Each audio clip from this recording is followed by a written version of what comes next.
है, किसान ये बात कह रहे हैं, तो सरकार को वो कानून वापस लाने चाहिए।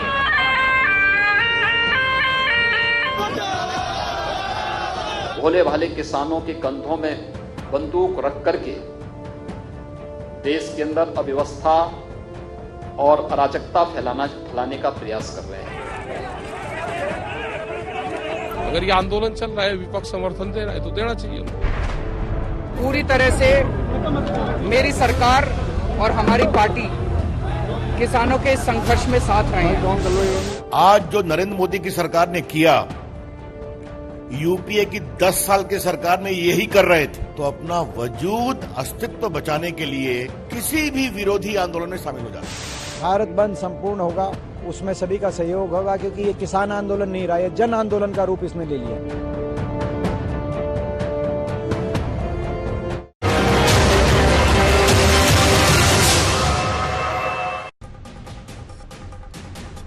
नमस्कार, आप देख रहे हैं हल्ला बोल। आपके साथ मैं हूं अंजना ओम कश्यप। कल किसानों का भारत बंद है। कांग्रेस से लेकर आम आदमी पार्टी तक सारी विपक्षी पार्टियों ने इस बंद के समर्थन का ऐलान किया है, यानी भारत बंद पर सियासत शुरू है।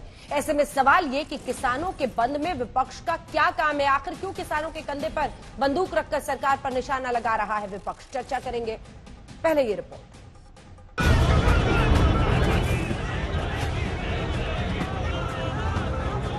आज किसान आंदोलन का 12वां दिन है। तीनों कृषि बिल वापस लेने की किसानों की मांग नहीं मानने पर अब किसान कल भारत बंद करेंगे और किसानों के इस भारत बंद को मिला है विपक्ष का साथ। छिड़ गई है सियासी जंग। आज बिहार से लेकर उत्तर प्रदेश तक विपक्षी पार्टियों के मुख्यमंत्री और पूर्व मुख्यमंत्री सड़कों पर उतर गए। सरकार ने कहा कि विपक्षी दलों का दोहरा चरित्र सामने आ रहा है, किसानों के कंधे पर सियासी बंदूक चला रहे हैं। यूपी के मुख्यमंत्री योगी आदित्यनाथ ने कह दिया, बेपेंदे वाले लोटे की राजनीति कर रहा है विपक्ष। राजनीति अगर मूल्य और आदर्शों के बगैर हो और बिन पेंदे लोटे की तरह ही लुढ़कते हुए दिखाई दे, तो फिर वह राजनीति कभी भी जन विश्वास का प्रतीक नहीं बन सकती। समाजवादी पार्टी ने हर जिले में दरअसल किसान यात्रा निकालने की अपील की थी। अखिलेश यादव किसान यात्रा में शामिल होने कन्नौज के लिए निकले, घर से बाहर निकले, पैदल चलने का ऐलान भी कर दिया, लेकिन आगे नहीं बढ़ सके। अपने घर के आगे ही धरने पर बैठना पड़ा। पुलिस ने अखिलेश यादव को हिरासत में ले लिया है। योगी आदित्यनाथ ने कहा कि मुलायम सिंह यादव ने 2019 में कृषि कमेटी में इन बदलावों का समर्थन किया था।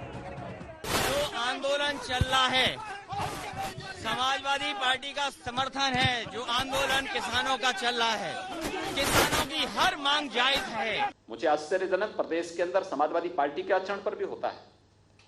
श्री मुलायम सिंह जी ने 2019 में एग्रीकल्चर से संबंधित जो स्टैंडिंग कमेटी थी, उस स्टैंडिंग कमेटी में एपीएमसी एक्ट में संशोधन का समर्थन किया था।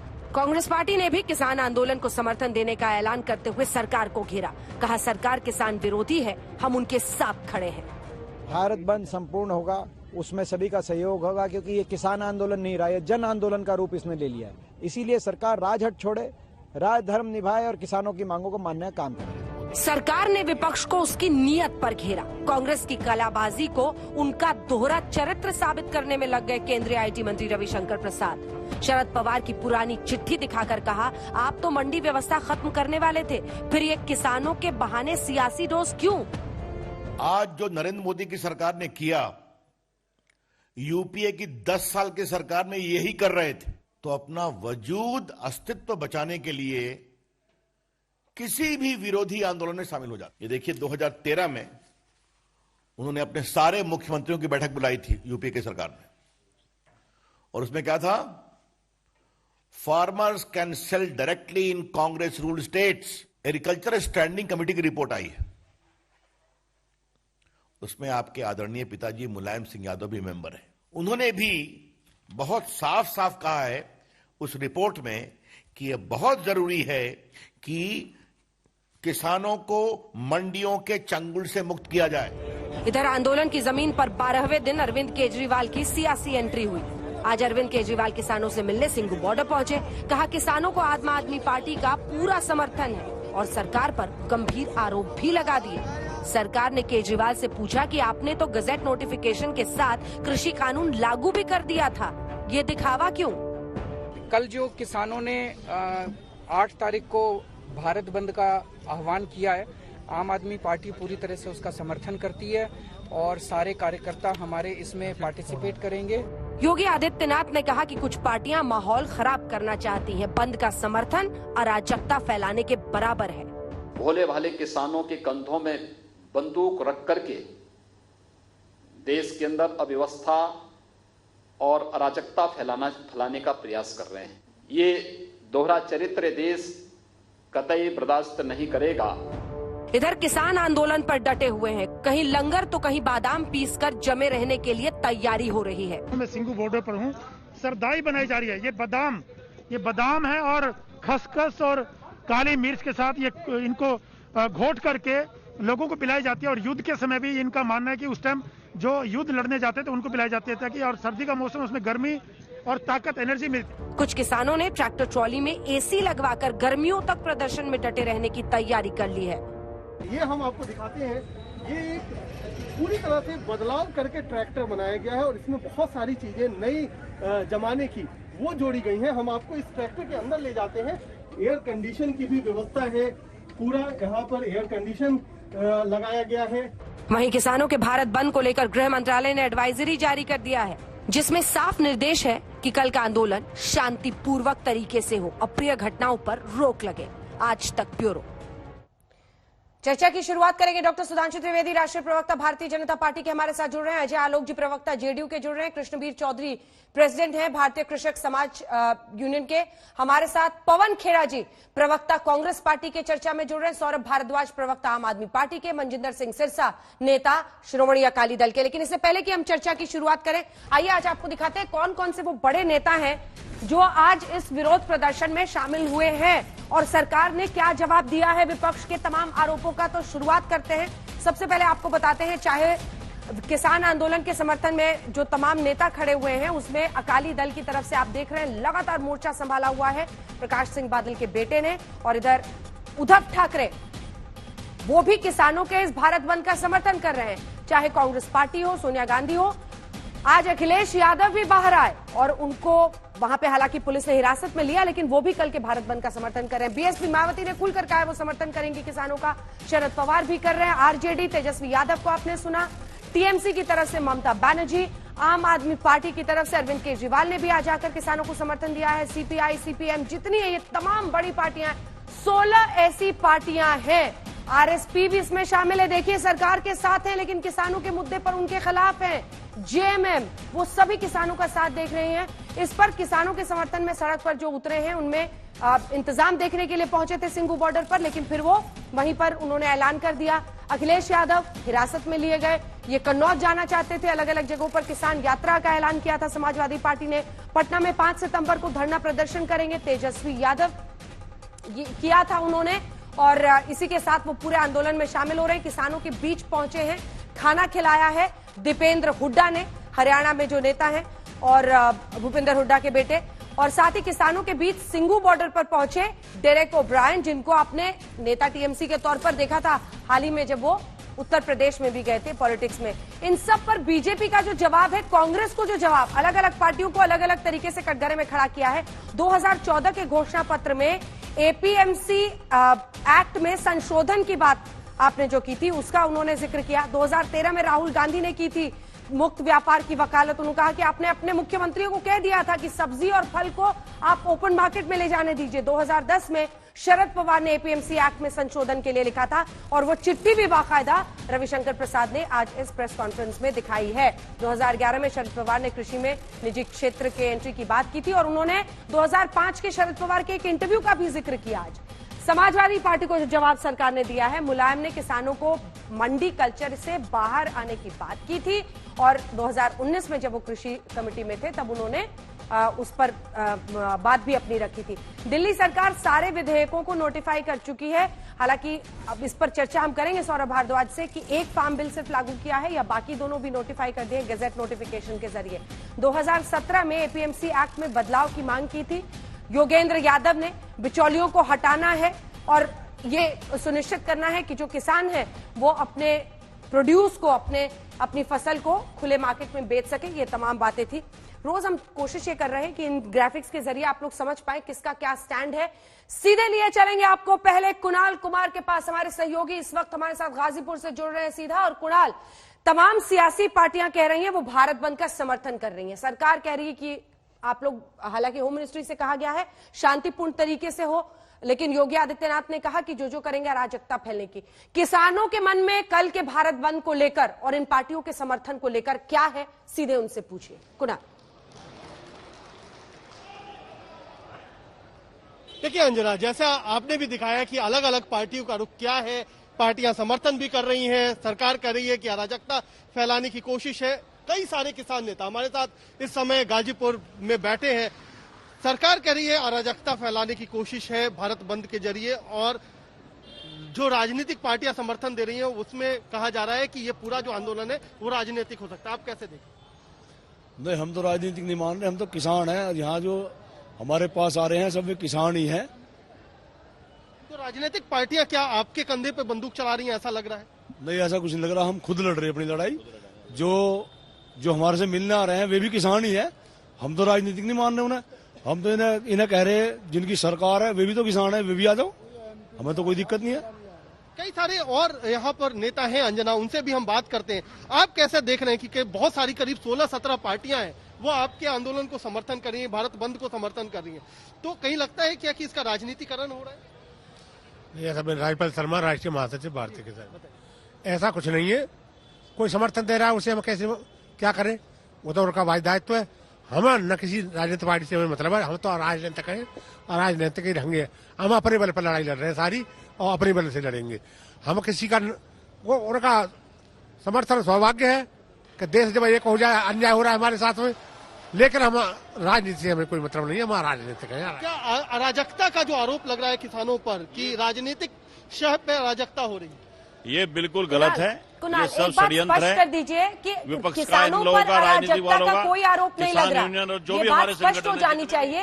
ये कहा गया है कि पॉलिटिकल पार्टीज की एंट्री से परिस्थितियां बेकाबू हो सकती हैं। ये हम लोग साफ कर दें कि किसान अपने बलबूते जो ये प्रदर्शन कर रहे हैं वो अपने बलबूते कर रहे हैं, इसलिए किसान अराजकता फैला रहे हैं ये किसी ने नहीं कहा है। बिल्कुल जी, बिल्कुल शांतिपूर्वक आप लोगों का सबका प्रदर्शन चल रहा है, और आपको लगता है क्या कि आगे भी ऐसा चलेगा? कल भी हमारा पूरे गली, पूरा गांव, पूरा रास्ता, पूरे हाईवे बंद रहेंगे शांतिपूर्वक, कोई भी अराजकता नहीं होगी। कोई आंदोलन न उग्र होने दिया आज तक, न उग्र होने देंगे।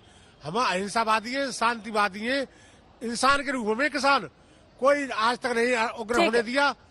जो बाबा टिकट थे उनके साथ ही में रहा हूँ राष्ट्रीय महासचिव। आगे क्लियर है, साफ है यहाँ से अंजना कि न अभी तक अशांतिपूर्ण हुआ है ये पूरा आंदोलन, न आगे होगा, सब कुछ शांतिपूर्वक चलेगा। जो सियासी पार्टी आ रही है उनका मतलब है वो अगर आती है समर्थन देती है उनका स्वागत है, लेकिन किसान शांतिपूर्वक विरोध कर रहे हैं, आगे भी शांतिपूर्वक करेंगे, और इसलिए 11 से 3 रखा गया है ताकि लोगों को दिक्कत ना हो। ये समय सीमा रखी गई है 4 घंटे, 11 से 3 समय सीमा भी ऐसी रखी गई है लोगों को कम दिक्कत हो, लेकिन सियासी पार्टियां फायदा ना उठा ले, ये जो बार बार आरोप सरकार की तरफ से लग रहा है उस पर यहां के किसानों का क्या सोचना है? जल्दी से सिंघू बॉर्डर से एक रिएक्शन, तंसीम हैदर।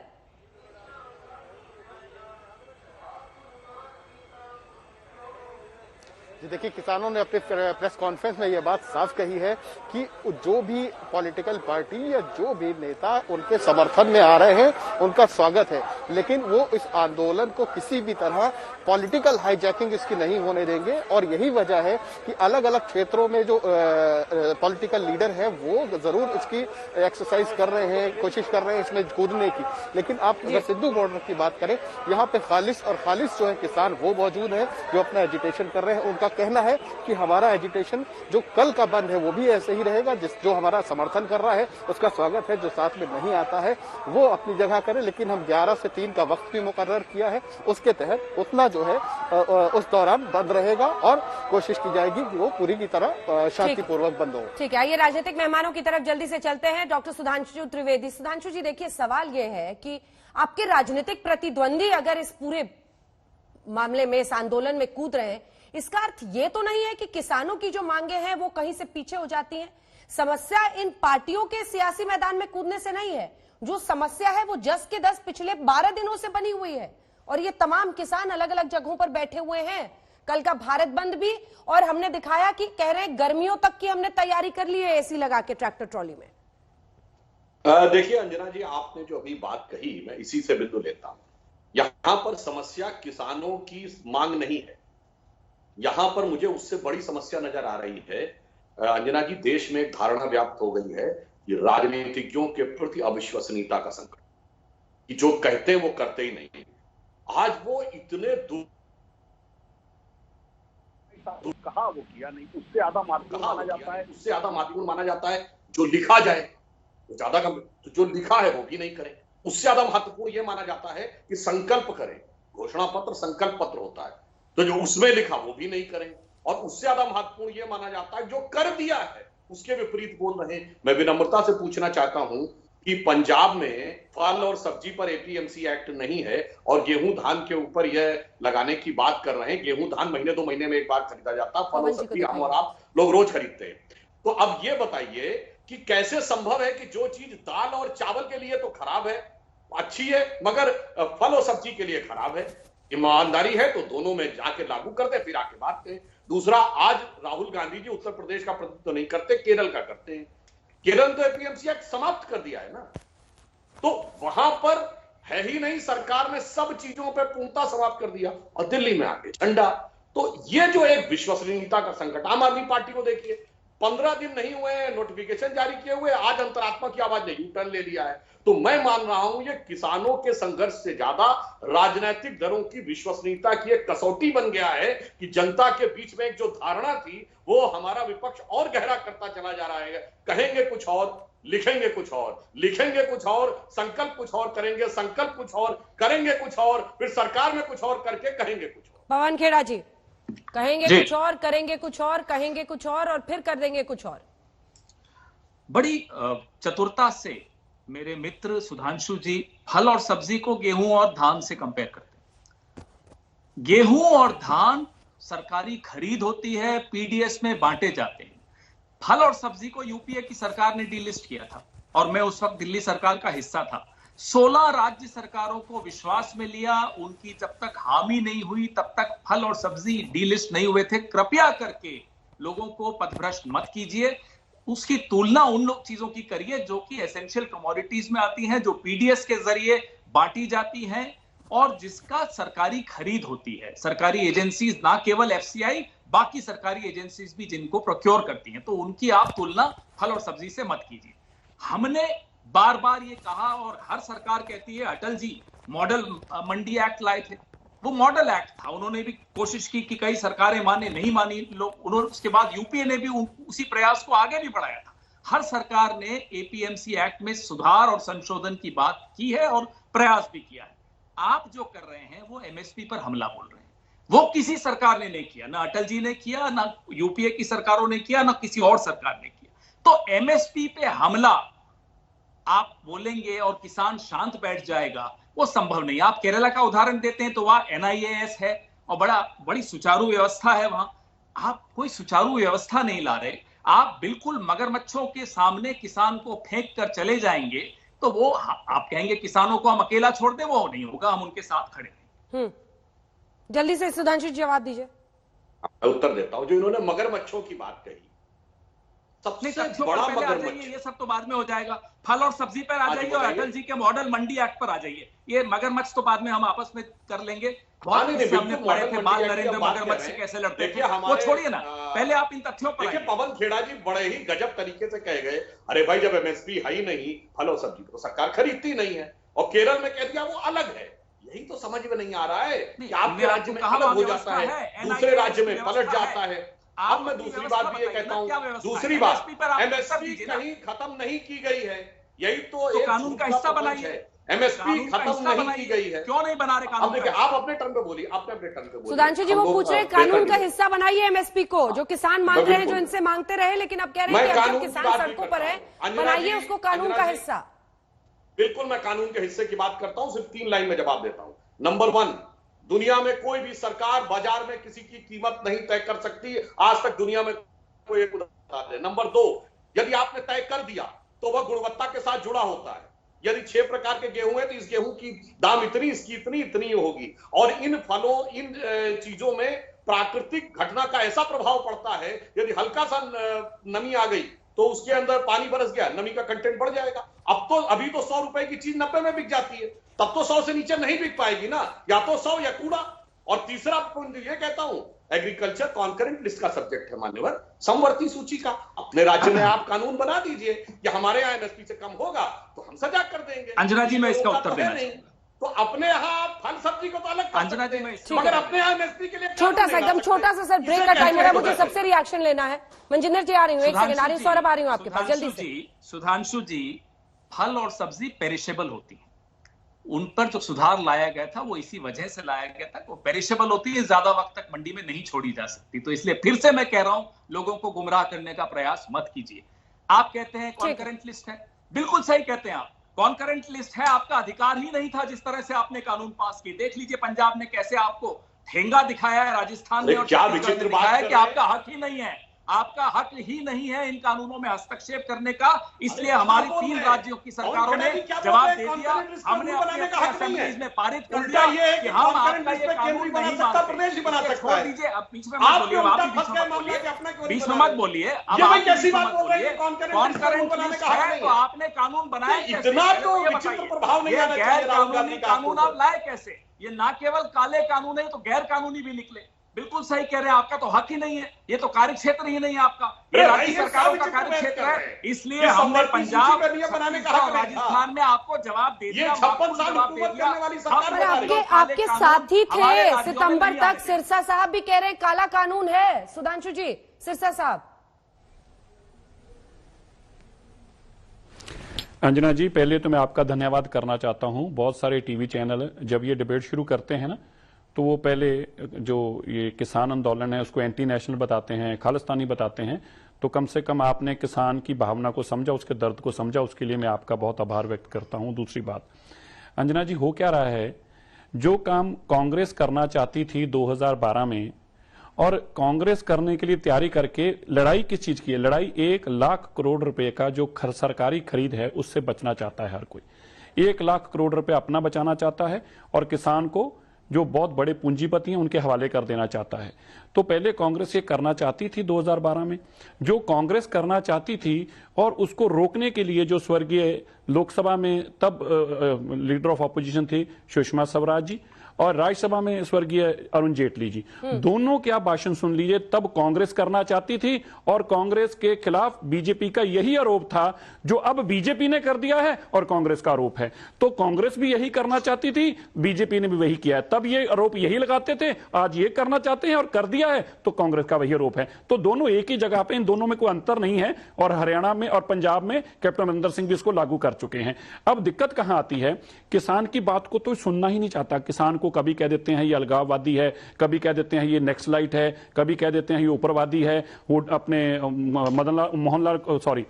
खट्टर साहब ने तो यहां तक कह दिया कि ये तो आंदोलन किसानों का है ही नहीं है, ये तो खालिस्तानियों का आंदोलन है।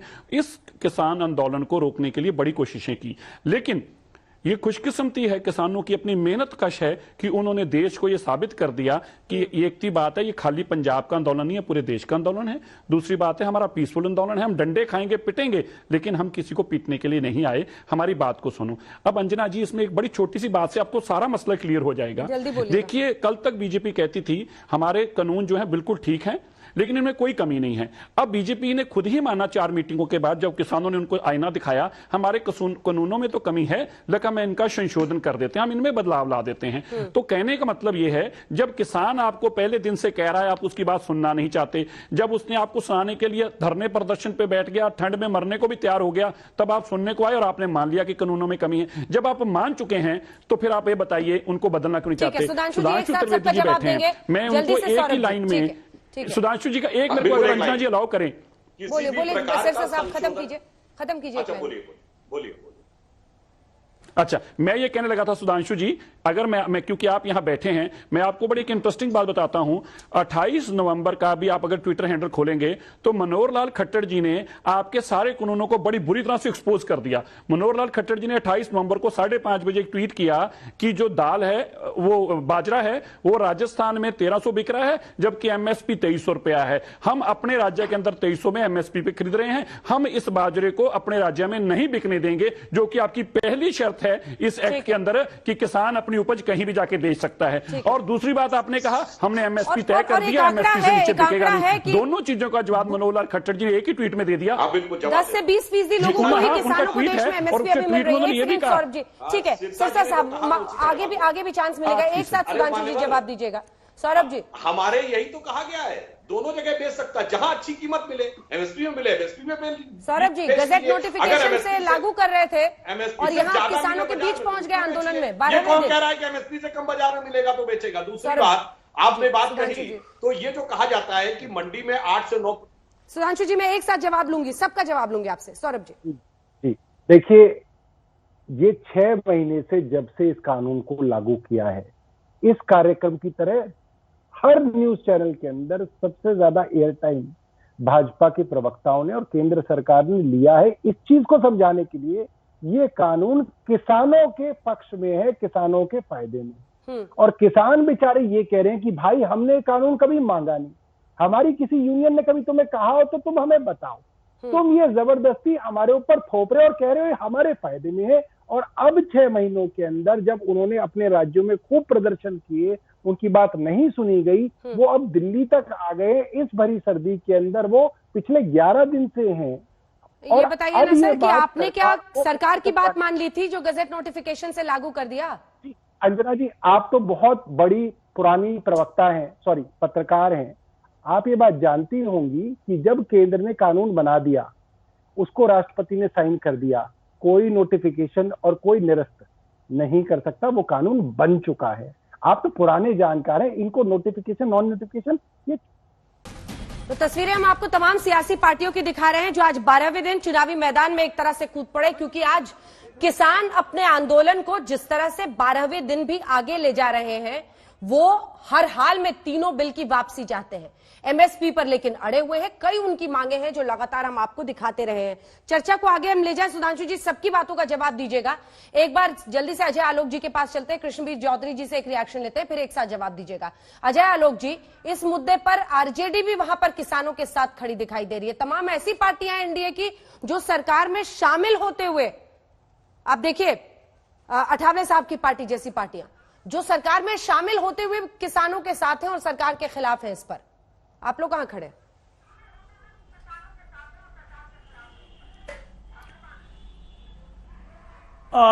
अंजना जी, ऐसा है ना कि जब धूप बहुत तेज होती है तो सभी चाहते हैं कि जरा बरगद की छाया में आ जाएं। विपक्ष का यही हाल हो रहा है, इनको किसान थोड़ा बरगद के पेड़ लग रहे हैं। आपने जिन पार्टियों का नाम लिया, आरजेडी और कांग्रेस पार्टी, उनके प्रतिनिधि यहां बैठे हुए हैं, पवन जी मेरे मित्र हैं, बड़ी सरलता से उन्होंने सारा ज्ञान सुधांशु जी पे भेज दिया वापस। जरा उनसे पूछना चाहूंगा कि 2015 में साहब आप तो सरकार में आए थे हमारे साथ, आरजेडी तेजस्वी यादव उप मुख्यमंत्री थे, कांग्रेस का कृषि मंत्री था। हमारे यहां तो 2006 से एपीएमसी अबॉलिश्ड है बिहार में, तब क्यों नहीं आपत्ति दर्ज करवाई थी? सरकार से अलग हो जाते साहब, नीतीश कुमार का विरोध करते आप, कहते कि एक्ट किसानों के विरुद्ध है, इसे हम नहीं मानेंगे। लेकिन तब 2016 में कृषि नीति 3 जो हमारी थी उसका समर्थन आपने किया, देश में कहा कि इसे मॉडल अपनाना चाहिए। और आज जब वो मॉडल अपनाया गया देश में, तो आप विरोध पे आ रहे हैं। सरकार में जब तक रहते हैं बड़ा अच्छा रहता है, तेजस्वी यादव के लिए बड़ा अच्छा रहता है, लेकिन आज सरकार के विरोध। चलिए, राजनीतिक, मैंने कहा ना, जब राजनीतिक धूप बहुत तेज पड़ रही हो तो हर तरह की छांव अच्छी लगती है।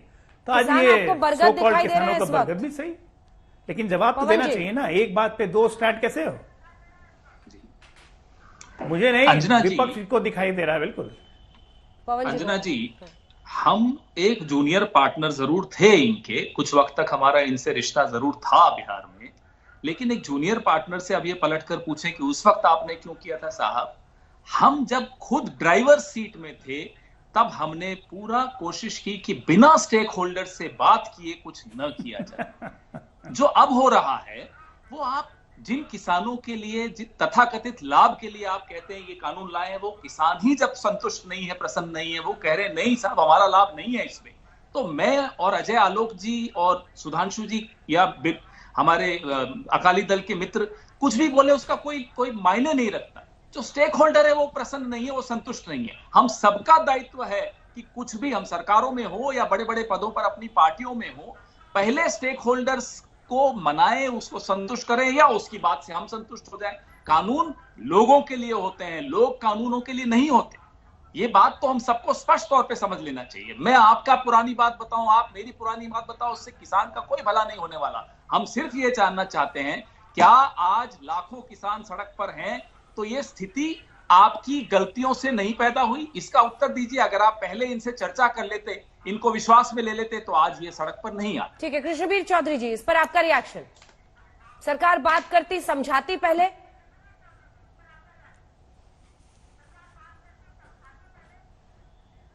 कृष्णवीर चौधरी जी, आवाज आ रही है सर? आ रही है।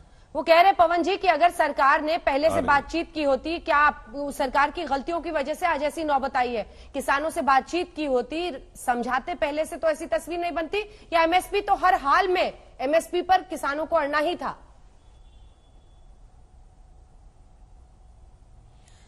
तो एमएसपी खत्म कब हो गई है और मंडी बंद कब हो गई है? और रही बात की बात, तो यूपीए 2 में 8 मुख्यमंत्रियों की बैठक हुई थी भूपेंद्र सिंह हुड्डा जी की लीडरशिप में। उसने सिफारिश की थी और सिफारिश एपीएमसी की और कॉन्ट्रैक्ट फार्मिंग की थी।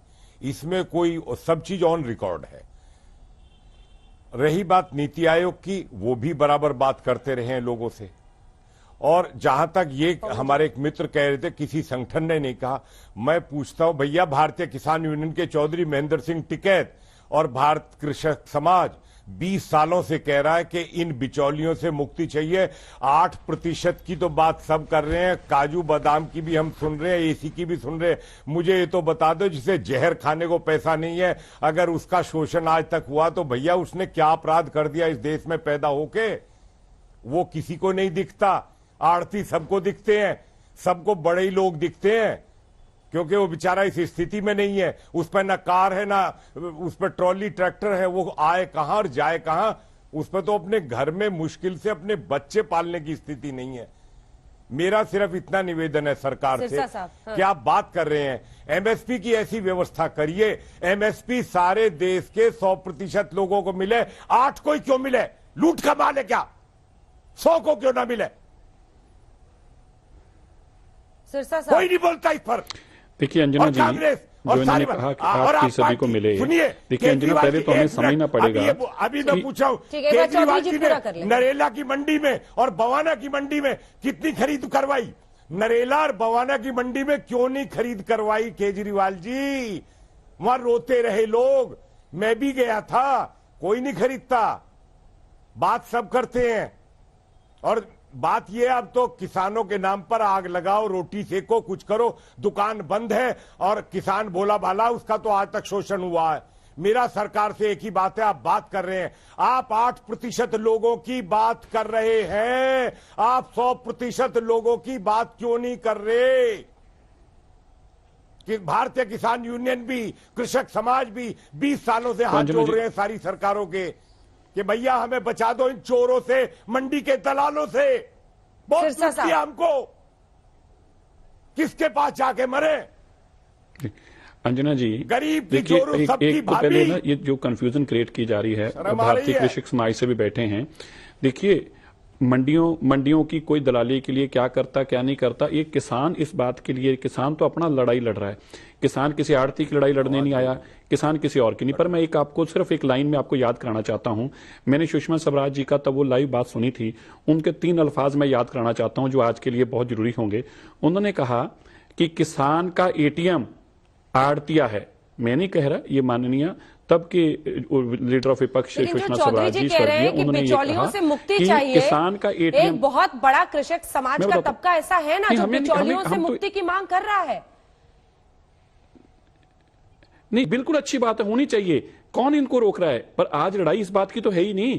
लड़ाई तो अंजना जी इस बात की है कि जो 3 बिल बनाए गए, उन बिलों के आगे जो लोग हैं, उनकी जमीन जायदाद, उनकी जो खेती मजदूर है, वो तीनों चीजों पे मार पड़ रही है और वो पूंजीपतियों के हाथ में जा रही है। और जो एमएसपी थी, जो कि एक गारंटी थी उनके पास कि हाँ हमारी सरकार परचेज करेगी, अगर हमारा कोई और नहीं खरीदेगा तो उसको कहते थे सरकारी परचेज, तो सरकारी परचेज होगी। वो सरकारी परचेज जब सामने से जाती दिख रही है, ये वो अनाज अन्नदाता है। जब ग्रीन हरित क्रांति लाई गई तो पंजाब हरियाणा के किसानों को सरकार ने आग्रह किया था कि आप गेहूं उगाएं और आप देश से बाहर, आप दिल्ली, हरियाणा, पंजाब से बाहर भी जाएं, और आज आप उनके पेट पे लात क्यों मार रहे हैं? वो तो केवल इतना ही जवाब आपसे मांग रहे हैं।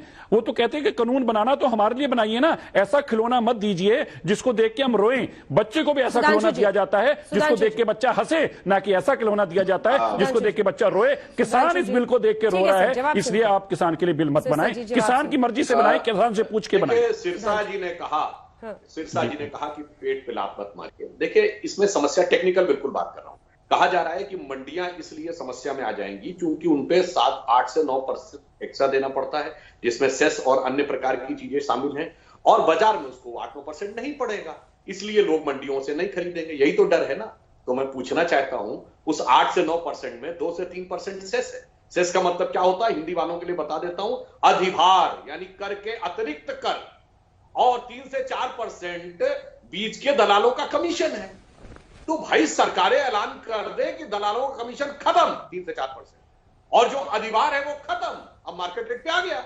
तो भाई सिर्फ सरकार के खजाने से पैसा लेना है तो व्यापारी पे सेस लगा देना, ये किसान क्यों सेस देगा? और मिडिलमैन की जेब गर्म करने के लिए क्या जरूरत है 3 से 4% को होने का?